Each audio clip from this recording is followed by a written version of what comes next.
Hello guys, welcome to Country Legend. Today we're going to be doing a review of this DJI Osmo gimbal from 2015. It's the original Osmo, DJI Osmo. We're going to do a review of how it holds up here in 2025. So this gimbal is 10 years old now, and as you can see, it comes in this carrying case, and this is actually the gimbal. So it can shoot 4K 30 FPS. I'm just going to take a look at the gimbal.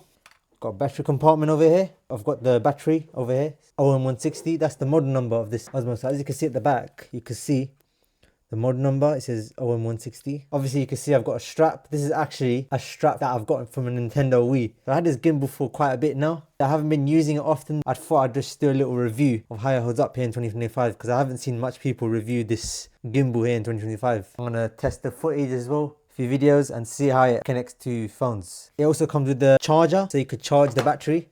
So just put the battery in here, plug it in, and it even turns on without it being plugged in. That doesn't mean it's fully charged. It shows that the battery has power. So yeah, this is what the charger looks like. When I tried charging it up a few days ago, it wouldn't charge because it was flat for such a long time, but eventually it did charge and I was able to revive the battery, and now I've got it at 100%. The only way to charge this camera is actually by using the charger over here.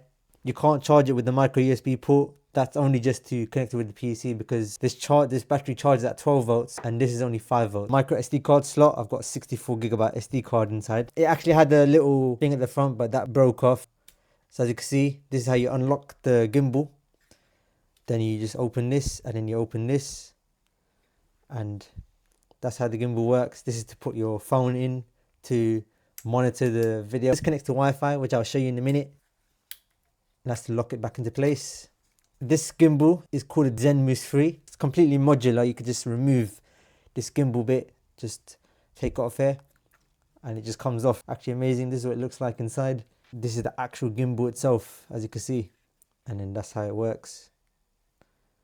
I'm going to lock it back into place. And this cover also, it looks a bit dirty, so what I'm going to do, I'm going to take this off and clean it. Just be careful you don't touch the actual sensor, because once you remove this glass, it's going to be exposed. So as you can see, it looks really clean. I'm going to face it down so no dust gets inside, and I'm going to clean it. So now that it's clean, still got a bit of smudge, but it's fine. Put it back on. Really cool. It's got a fan over here, which I'll show you in a minute when I turn it on. If you want to put it back on, just do so like this. It's even got a 3.5mm jack, which is used for microphones, so you could plug any microphone in. But this is actually an internal microphone, but the internal microphone in here is not that good compared to today's DJI Osmo cameras like the DJI Pocket 3. This is literally the original DJI Osmo gimbal. So without further ado, let's get this turned on. So to monitor the footage, I'm going to use this old iPhone 7 that I've got. I'm going to put the battery in. Once it's locked into place, you can just turn it on. But before I turn it on, I'm going to show you the app that you can get for this DJI Osmo. You go in the App Store or Google Play Store, whichever device you've got. You search DJI Go. This is the app that you need. It's basically the legacy DJI app. Obviously the DJI app now is this one, DJI Fly, but that's for drones. So this is the app that you need, and it basically connects to your DJI Osmo. So without further ado, let's get this gimbal turned on. So before turning it on, it's recommended to just open up the gimbal, like so. If you want to monitor your footage, you put your device in here, simply do this. And then you can monitor your footage. Alright, so gimbal's completely set up. I've got my iPhone as the monitor. Without further ado, we're going to turn it on.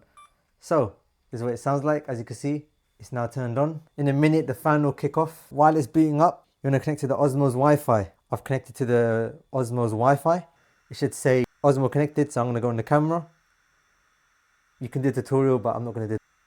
You can see what it looks like from the DJI Osmo. I'm going to put it on the actual Osmo. And as you can see, this is what it looks like. We're in photo mode right now. So you can just take a little photo over here, or you can just look straight down. Whatever you want to do. I'm going to take a few photos now. I'm going to lay it on the... Then you can press the recording button. And you can use the microphone. This will record it internally in the phone. You can use the internal microphone for the Osmo. I'm going to compare the sound for the internal microphone, so it's recording internally. I'm going to lay this footage over on here. So you're hearing me from my lav mic, and now you're hearing me from the internal microphone of the DJI Osmo. The audio on this Osmo is not really that good. It's not really that loud. So I'm just going to go through the features. As you can see, it says you can record for 1 hour. That's because of the 64GB SD card I've got in here. So you can change the ISO, you can change it from auto. You can even shoot in slow motion. You can change the ISO. I'm gonna put my ISO high because I'm indoors right now. If you're outdoors, crank the ISO to 100 and it's fine. So I'm gonna go through all the features. You even got slow motion. I'm not sure how many FPS it can shoot. I think that's probably 1080p at 60 FPS probably. So what we're gonna do, we're gonna go through the settings. So it shows the camera. You can choose various resolutions. You can even choose 4096 2.7K, or you could do 1080p at 60 FPS or 720p or slow-mo. I'm not sure if that's 120 FPS. Let's try that.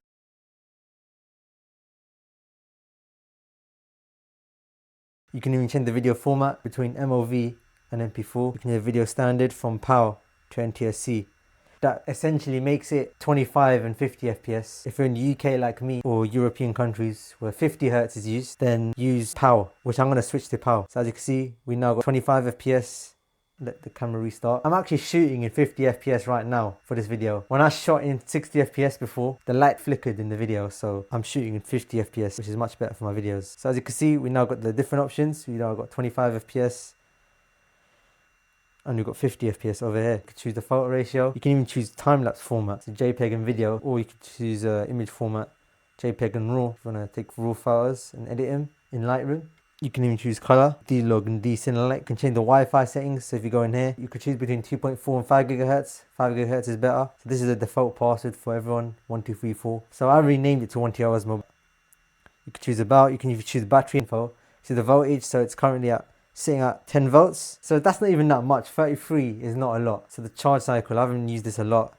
It shows when it was produced, which is September 2015. So it's quite some time ago. You can even do video cache, so it actually saves it in your phone, a low quality version of the video. Then you can choose gimbal, so you can choose between medium, slow and fast. You can calibrate the horizon. You could do various things, but I'm not going to do that right now. You can even change it to advanced. Basically the same thing that you could choose in DJI drones. You can even select a live broadcast platform. So if you want to live stream directly from the Osmo, you can do so. Now I'm going to be recording in 25 FPS. So this is a 25 FPS video. What I'm going to do various tests. I'm going to go out, record a few videos with this. I've already made videos in the past on my channel. I might lay that over.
You can choose auto, this is manual, and S I think it's for shutter. So if I cover this up, it should change the ISO, but not the shutter speed.